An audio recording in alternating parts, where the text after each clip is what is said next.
Hello दोस्तों, एक बार फिर से आप सभी का स्वागत है एजुकेशन बाइट पर। कैसे हैं आप सभी? मैं उम्मीद कर रही हूँ कि आप सभी एकदम बढ़िया होंगे। आज जो आपकी इंग्लिश की क्लास रहेगी उसमें मैं आपका जो नेक्स्ट अप्रोच है सिचुएशनल अप्रोच उसको करवाऊंगी। इससे पहले की क्लास में हमने जो अप्रोच पढ़ी थी वो थी आपकी स्ट्रक्चरल अप्रोच। जिस अप्रोच में था क्या, वो किस पर बेस्ड थी, तो स्ट्रक्चर पर बेस्ड थी। इन अप्रोच के जो नाम है ये सेम वैसा ही काम करते हैं, चाहे वो अप्रोच ले लो या मेथड। नाम था स्ट्रक्चरल, तो किस पर बेस्ड थी, स्ट्रक्चर पर, यानी कि वो काम क्या कर रही थी, सेंटेंसेस की स्ट्रक्चर किस तरीके से बनती है इस पर आधारित है कि हम जो भाषा को सिखाएंगे वहां पर वो स्ट्रक्चर पर सिखाएंगे कि सेंटेंस की स्ट्रक्चर बनाते हुए। ऐसे ही मैंने आपको इस सेमेस्टर में दो मेथड और पढ़ा दी है। पहला था आपका ग्रामर ट्रांसलेशन मेथड और दूसरा था direct method. Grammar translation method में क्या होता था कि आपका टारगेट लैंग्वेज जो होती थी और जो मदर टंग होती थी, इनके बीच हम ट्रांसलेशन करते हुए सीखते थे लैंग्वेज को। ठीक है। इसमें अगर हम बात करें किस पर फोकस किया जाता था, तो इसमें सबसे ज्यादा फोकस होता था रीडिंग और राइटिंग पर। किस पर होता था, रीडिंग और राइटिंग पर। अब बात कर लेते हैं आपका जो दूसरा मेथड था वो क्या था, डायरेक्ट मेथड। डायरेक्ट मेथड में क्या होता था, डायरेक्ट मेथड में हम डायरेक्ट सिखाते थे। यहाँ पर ट्रांसलेशन को इम्पोर्टेंस नहीं दी जाती थी। ठीक है, बिल्कुल इग्नोर किया जाता था अनुवाद को। और इसमें फोकस किस पर किया जाता है, इसमें सबसे ज्यादा फोकस होता था रीडिंग और राइटिंग पर। और डायरेक्ट मेथड में ओरल फ्लुएंसी डेवलप हो रही थी, तो सबसे ज्यादा फोकस किस पर हो रहा था, लिसनिंग और स्पीकिंग पर। एलएस पर सबसे ज्यादा फोकस हो रहा था। और ये क्या था, आपका नेचुरल मेथड था, ये अननेचुरल मेथड था। ये बात क्लियर हो गई आपका। मैंने सिचुएशनल सॉरी स्ट्रक्चरल अप्रोच को भी एक बार रिवाइज करा दिया।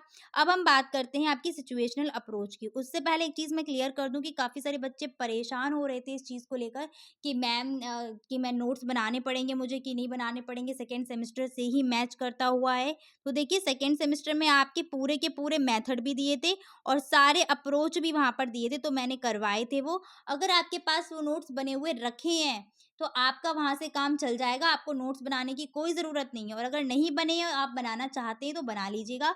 केवल दो मेथड आपको लिखने हैं और तीन आपकी अप्रोच रहेंगी, जिसमें पहली स्ट्रक्चरल थी, दूसरी आपकी सिचुएशनल और तीसरी कम्युनिकेटिव। ठीक है, अगर नहीं बने तो बनाइए, बने हुए रखे हैं तो बनाने की जरूरत नहीं है। क्लियर हो गया? चलो अब आगे बढ़ते हैं आपके अप्रोच पर। कौन सी अप्रोच है ये, तो ये है सिचुएशनल अप्रोच। नाम से ही इसका काम पता लग रहा है कि इसमें होने वाला क्या होगा, सिचुएशन पर बेस रहने वाली है कि हम सिचुएशन या तो क्रिएट करेंगे या ऐसी सिचुएशन बना देंगे कि बच्चा अपने आप वहां पर भाषा को सीखने लगेगा।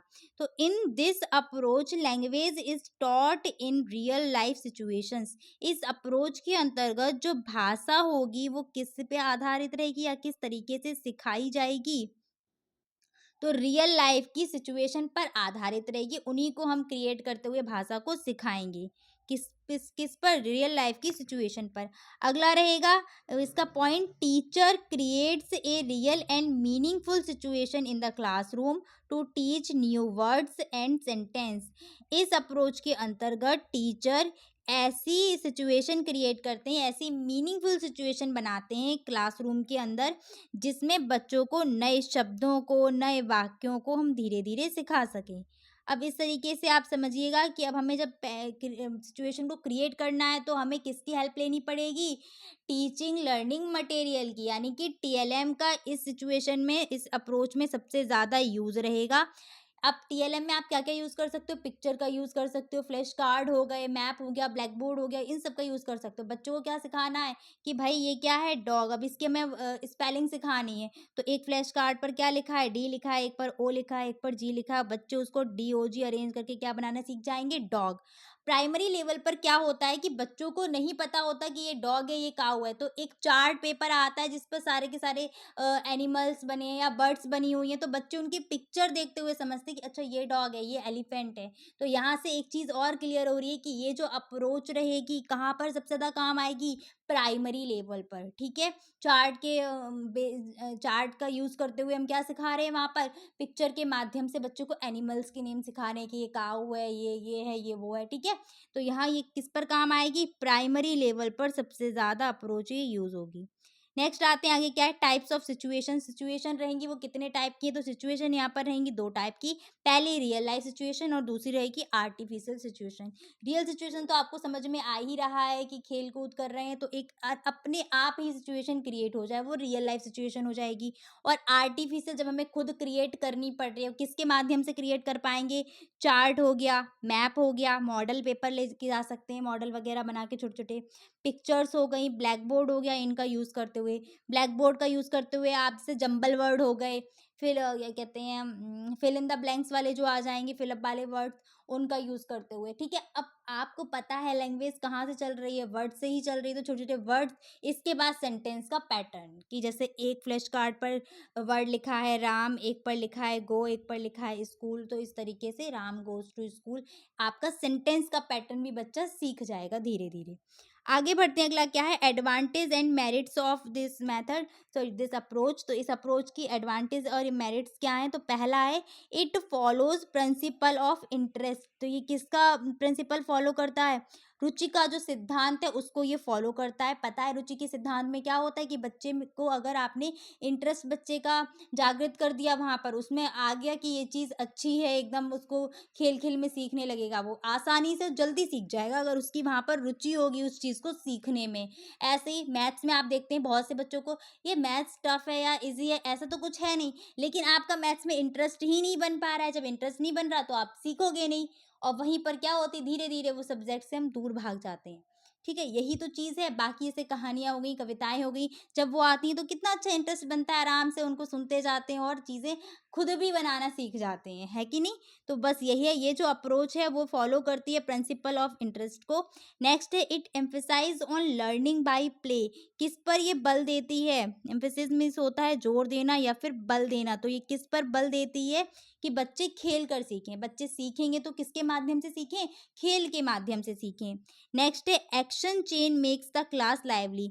जो क्रियाकलाप रहेंगे उनकी चेन जो है वो कक्षा को कैसा बनाएगी, एक जीवंत क्लास बना देगी, एक लाइव क्लास बना देगी। ठीक है, फोर्थ पॉइंट है इसका, extensive use of teaching add, sorry, extensive use of teaching ads make class interesting. तो जो टीचिंग लर्निंग मटेरियल होंगे उनका जितना हम ज़्यादा से ज़्यादा यूज़ करते हैं टीएलएम का, वो हमारी क्लास को क्या बना देते हैं, इंटरेस्टिंग बना देते हैं।